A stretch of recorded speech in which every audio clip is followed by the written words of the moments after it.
Joanna Cameron. In 1970, she seemed set for stardom. She starred opposite Bob Hope in How to Commit Marriage, a comedy about love, divorce, and the changing times. It wasn't a huge hit, but it put her on the radar. She was funny, photogenic, and held her own next to a comedy legend. Studios noticed. She was offered a long-term contract by Universal. That kind of offer usually meant more movies, bigger roles, and a steady climb up the Hollywood ladder. But the climb didn't happen. After a handful of minor roles, Cameron ended up on Saturday morning TV instead. In 1975, she became Isis on The Secrets of Isis, one of the first female superheroes on television. It had a cult following but didn't lead to film success. Cameron stepped away from acting in the early 80s. She later worked in nursing and healthcare management. No tell-all memoir, no comeback tour, just a clean break from the business.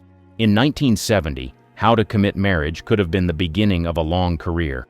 Instead, it was her footnote. She's remembered by a niche fan base, but the mainstream never really caught on. Her case is classic, all the right pieces, just not the right roles. Patty Duke. She was already a name by 1970. She won an Oscar as a teen for The Miracle Worker and had her own sitcom by age 17. But her post-sitcom film career hit a weird spot that year. Me, Natalie, released in late 1969, earned her a Golden Globe and kept her in the public eye into 1970. It was a serious role, a character study of a young woman figuring out her place in the world. Critics loved it. It was supposed to mark her transition into adult roles, but it didn't stick. Despite praise, the film didn't lead to more big-screen roles. Duke ended up doing mostly TV work throughout the 70s. She was talented, but Hollywood didn't seem to know what to do with her as an adult. Behind the scenes, she was battling bipolar disorder, something she wouldn't publicly discuss until years later. It affected her career choices and availability. The industry, at the time, had little support for that kind of struggle. In 1970, Patty Duke was still respected but oddly stalled. Me, Natalie should have opened doors. Instead, it became a turning point that didn't turn.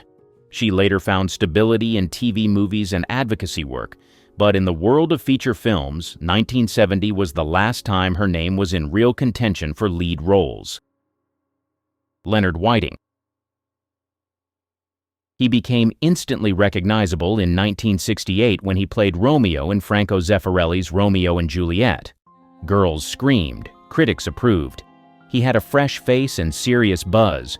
In 1970, he was still riding the wave, appearing in talk shows, photo spreads, and early casting conversations. But no major roles landed. He was offered a few projects, including Say Hello to Yesterday, a romance where he played opposite Gene Simmons. It came out in 1971, but most of the filming was done in 1970. The movie flopped, audiences didn't connect with it, and Whiting's image as the dreamy romantic lead didn't evolve. Hollywood cooled fast. He did some voice work, TV movies, and European features, but nothing matched the cultural impact of Romeo and Juliet. Zeffirelli had made him a star, but also boxed him into a very narrow type. By the late 70s, Whiting had more or less stepped away from acting. He returned much later for niche projects, but the momentum from 1968 was long gone. In 1970, he needed a strong follow-up. He didn't get it.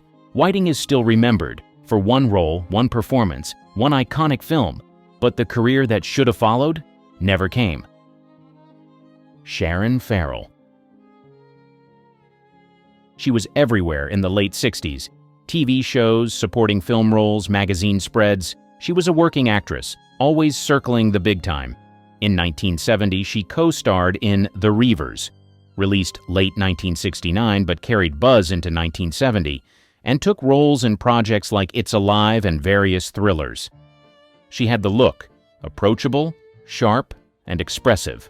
Directors liked her, studios kept her busy, but she never got that role, the one that makes a career. In 1970, she was doing everything right.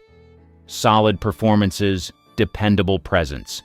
She could do drama, comedy, even horror. But she often got stuck playing the girlfriend, the mom, or the pretty but troubled woman. The film industry at the time wasn't great at giving actresses like Farrell the room to shine. She was good enough to work, but not big enough to headline.